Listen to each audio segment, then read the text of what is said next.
Okay, guys, so to start, we have to discuss what is a budget. So, what do we define as a budget? Well, a budget is simply knowing where our money will go once we start to spend it. So, once money comes in from our income, where does it go? It can go to the bank, it can go to luxury shoes, it can go to a vacation, it can go towards our future. Whatever that is, we need to determine where it will go, and that's just budgeting. So here's an interesting way to think about budgeting. Think of budgeting as having an army of dollars or pesos or euros, whichever currency you're using. Once you have an army, you are the general for your army, and you need to determine where each of your soldiers are going. If they don't have a direction, then you're going to lose the battle, or in this case, the financial battle. Your job is to make sure that your soldiers have direction.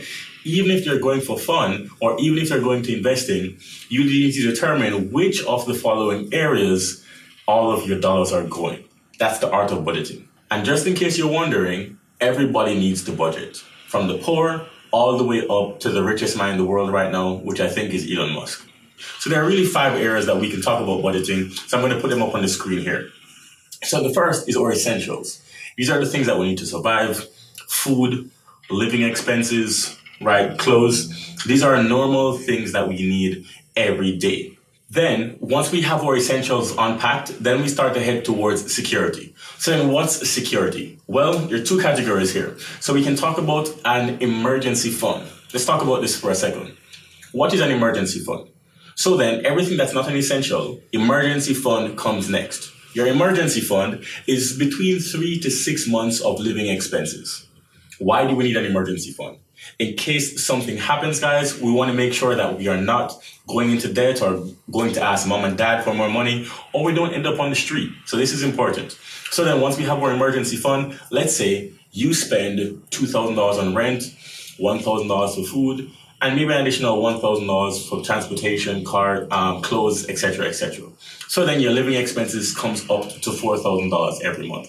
What you want to do is have at least 12,000, which is 3 months, or 6,000, which would be 24 months, saved up in a bank account just in case something happens. It can be a bit more flexible depending on how confident you are in your finances. You can lower that to 3 months, maybe even 2 months. But again, you want to make sure that you have an emergency fund. So that's the first thing with your security. Once you have your essentials, you move on to security.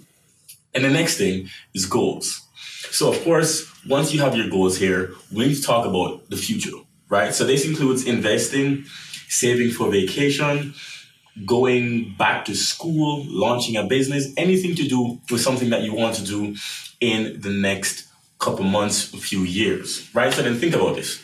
It's a new year. I'm recording this in Chile in 2024, right? Now, for me, one of my goals, perhaps in the next 2 years, is to buy additional real estate. So then that's after I have my essentials and after I have my emergency fund, then I start saving for the next big real estate purchase. So for you, you can think of, yes, I want to go back to school. Yes, I want to do a vacation. Yes, I want to save for that. Yes, I want to save for this. But these are the things that are future oriented so that we can make our lives better continuously. That's why it's third. And then fourth, of course, lifestyle, maintaining our lifestyle. What does that mean? So, of course, going to the barber, getting your nails done, right? Making sure that, you have a spa day every now and then, maintaining your lifestyle, maintaining your car, right? These are things that maintain the current lifestyle that you have so that you can be comfortable. That's fourth on the list. And then fifth on the list is fun. Fun comes last. And if we think about it that way, then once we have leftover budget for fun, then we can spend all of that on fun. But we have to make sure that we're taking care of the other areas first. So what comes on the fun? Going out, going on vacation, going out with your friends, spending on Christmas presents. Those things come last after you have the other 4 areas of budgeting down. Hope that makes sense. Let's move on to the next thing. I want you to imagine that you need to create a budget. And this is actually going to come back to us in our taxes column. So make sure you hang on to this exercise, but you're going to want to go ahead and grab a sheet of paper now because that will help you with this activity. So imagine you are an average American with average salary. We're going to create a budget which is about $5,000 a month. That's about the average salary in the United States. So your $5,000, and we're going to create a budget for every month. These are some things that you need to include in your budget.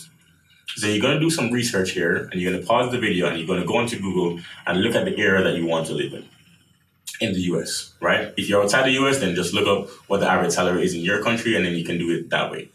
So your budget will include rent, food, transportation, insurance, medical, and car, and renter's insurance.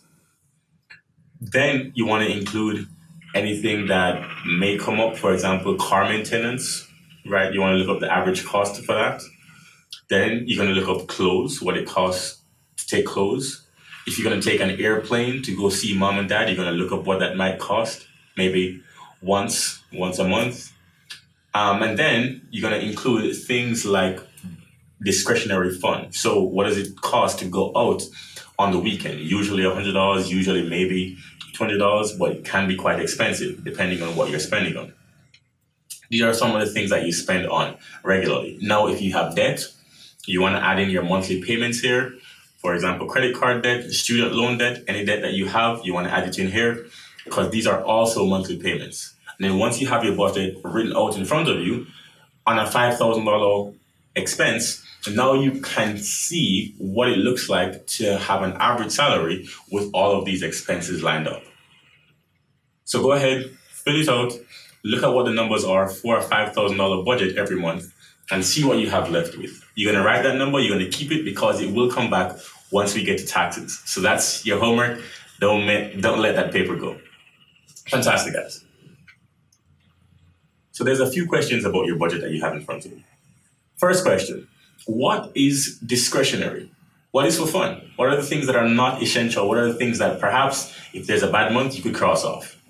Let's determine that first. You don't need these things, but it's nice to have them. The next thing is what could go wrong in your budget. For example, maybe you budgeted for this amount of gas in 1 month, or this amount of car maintenance, right? Or this amount of food. What could happen if you go over? Is there a buffer? Maybe you want to add a buffer, right? What if there's a repair to be done? What if we need a new fridge? Let's add those things in just to make our budget a bit more realistic. Then the last question I have for you is what's the most important 3 things in your budget? Circle those on your budget just so you have them. Once we get to taxes, you'll realize that these are the 3 things that are most important. Usually, it's your living expenses, food, and your transportation. Make sense? All right. Now, there's one more activity here. Now, you can put that paper aside or you can flip it on the back. And this is where we need to get our creative juices flowing, okay? So, I want you to brainstorm as many ways as possible outside of a job that you can make money, but you only have 2 minutes. Here's what I want you to do. I want you to pause the video now, and then on your phone, you're going to set a timer for 2 minutes. And then, once you hit start, then you're going to brainstorm as many ways as possible to make money outside of a job. I'll give you 3. You can rent cars out to other people. You can rent your extra bedroom on Airbnb, or you can start an Etsy store online. Those are 3 ways. Now find as many ways as you can in 2 minutes, brainstorm, go, go, go. Fantastic. Now, once you have those, I want you to realize that there are many ways to make a lot of money outside of a job. And that's actually a part of budgeting, right? Because let's say you need an extra $1,000 or $2,000 every month. Well, perhaps your job won't give that to you, but everything that you just wrote down outside of a job perhaps could. And this goes by many names. Some call it side hustles, some call it just extra income, some call it something on the side, whatever it is. Recognize that these can be included in your budget, and having a bigger budget is always better than having a smaller one. Okay? Cool. Let's continue. This is very important because a lot of people don't necessarily understand the difference between liabilities and assets. And confusing the two will make your personal finance journey a lot harder. What do I mean? Okay, if you buy something that's actually taking money from your bank account every month, and then over 10 years, you actually lose money on it, calling that an investment seems like a mistake, but many people do this. So then, let's define an asset and a liability. An asset is anything that brings you money, And the liability is anything that takes money away from you. It's that simple. Now, I didn't coin these terms. They're from the best-selling book Rich Dad Poor Dad by Robert Kiyosaki. However, we do need to understand that before we continue, because then I have a question for you. Is a house an asset or a liability? Well, it can be. Let me explain. Real estate, obviously, we know, can be an asset, but the house that most people live in is actually a liability. Real estate is an asset, but your home can actually be a liability. Why? Because you have to pay taxes. If the roof goes bad, you have to repair it, and you have to live in it. And it doesn't bring you money, you're just paying the mortgage. And what ends up happening, let's say over 10 years, you have profited 50 or 100K from your house, but over 10 years, you fix the roof, you've had to mow the lawn, you pay property taxes, etc. That 50K gets eaten up by quite a bit. And alternatively, you probably could have made more money in other investments. So then that's not necessarily always an asset, but it can be. Then let's flip the question. And you probably know where this is going. Is a car an asset or a liability? Well, usually people will say it's a liability, but it can be an asset. Why? Because look at Hertz. They're one of the largest car rental companies in the world. So then, if we're talking about it, if your car can bring you money and you can calculate how it brings you money and it's saving you money, both pretty similar, then that can become an asset for you. But you have to determine whether something is an asset or a liability. It's very important, and the best thing to do here is not to lie to yourself. If you have an expensive car, that's more than likely a liability. But a good old Honda, that's as well as an asset if it can get you from point A to point B and save you money and time going to and from wherever you need to be. Make sense? Okay, guys, that wraps up what we had to talk about for budgeting. I hope you learned a lot from this. I'm super excited to talk about the next thing, which is taxes. So in that case, I'll see you over there.